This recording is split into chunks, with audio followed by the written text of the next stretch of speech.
Now let's take a look at saddle fit on a different kind of horse. So this is my little mare Annie, and you might notice right off the bat that she's a quite small horse. She's only 14 hands even, so she's very small. That in and of itself does not make her a challenging saddle fit. But one thing that does make her challenge is she's very short backed. So she's a short coupled horse. So from the base of her withers here to her hip is a very short distance. That means we're going to have to be looking for saddles that have a short overall length. That means we're probably going to have to avoid full skirted saddles. Remember, we always have to look at the horse first before we start thinking about the kind of saddle we want for ourselves. So keep in mind that, there's some big decisions you have to make right off the bat when you're buying a new saddle, or even when you're looking for a used saddle. And one is going to be the size of the tree. Are you looking at a regular tree or a wide tree? Remember, there is no standardization of fit between Western saddle makers. So what one saddle maker may call a regular tree might be different than another saddle maker in the actual width.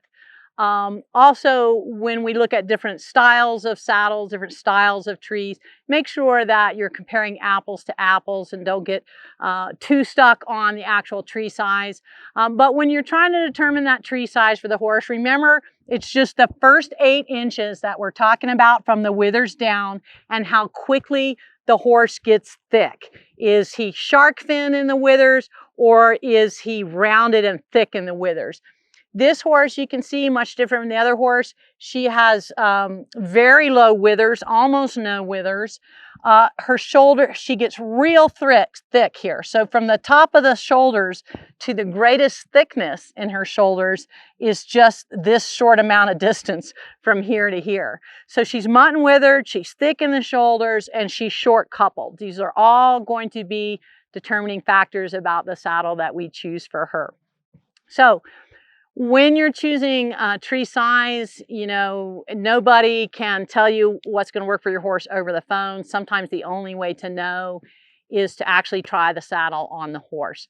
We'll talk about taking measurements and doing tracings and dealing with specific saddle fit problems in a separate video. For now, we're just looking at evaluating the saddle fit that you have. But bear in mind that when it comes to tree size, if your tree is too narrow, there's nothing you can do to pad out the fit. If we're unsure of whether we should order a regular tree or a wide tree, I would err on the side of wide, because at least then we can pad things out.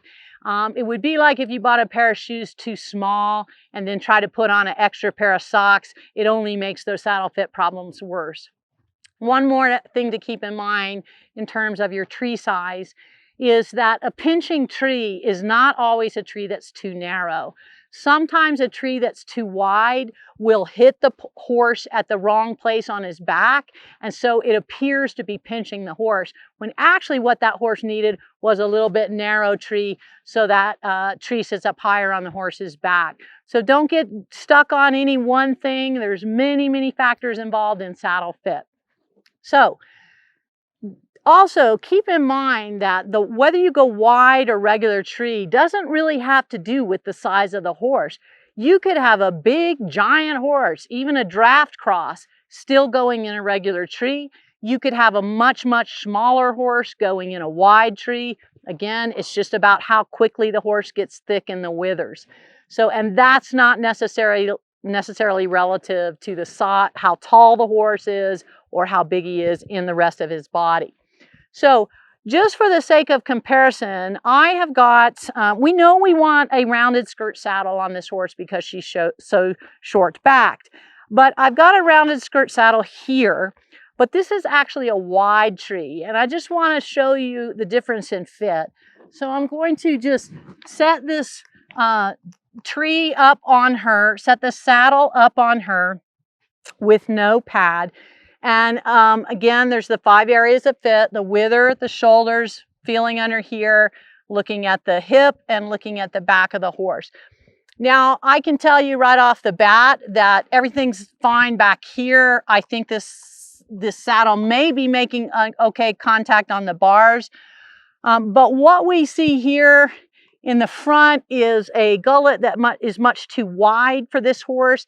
That means the bars of the saddle may be sitting down too low on her. She's really just kind of swimming in this saddle. So although we could pad this saddle up and probably use it if we have to, it's not the best fit. So let me try a regular tree with her. So first step, after we've looked at the horse, is to check the saddle without the pad. So I want to, again, standing on level ground, horse pretty square up on all 4 feet. So standing square on all 4 corners. Good girl, good girl. Close enough. So now I can see that this saddle is sitting a little more level. It's making much nicer contact at the shoulders here, so therefore it's probably contacting the horse on the back a little bit better.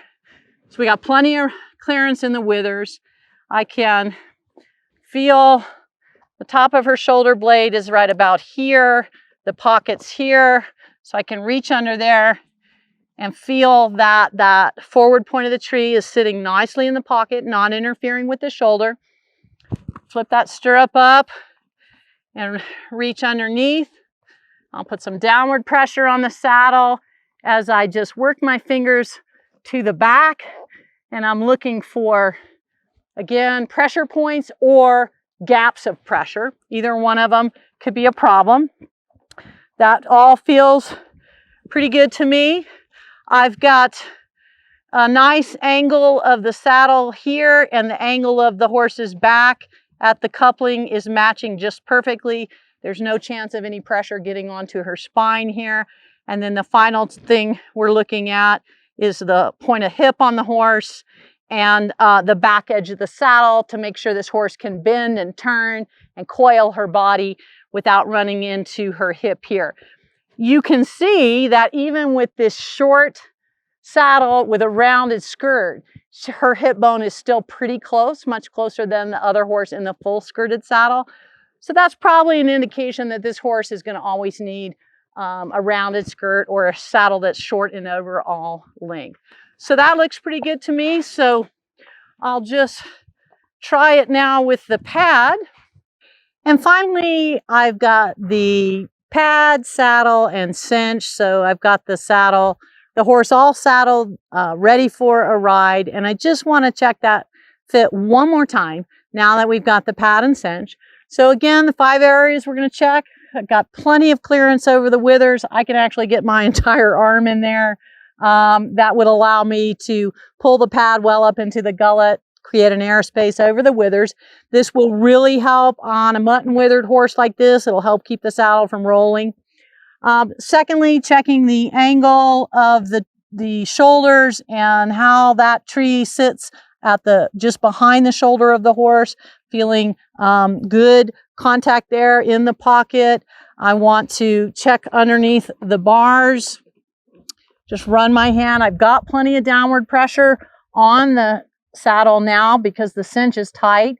So again, I'm looking for any gaps of pressure or too much pressure. Finally, we're going to check the back of the saddle. My angle's good at the loins here. Got plenty of clearance and protection from the spine. Here's the point of hip. Here's the back edge of the saddle. No problems with interference there. So as we suspected all along, we've got a great fit on this horse with this regular tree short skirted saddle. So the next step is going to be to test ride.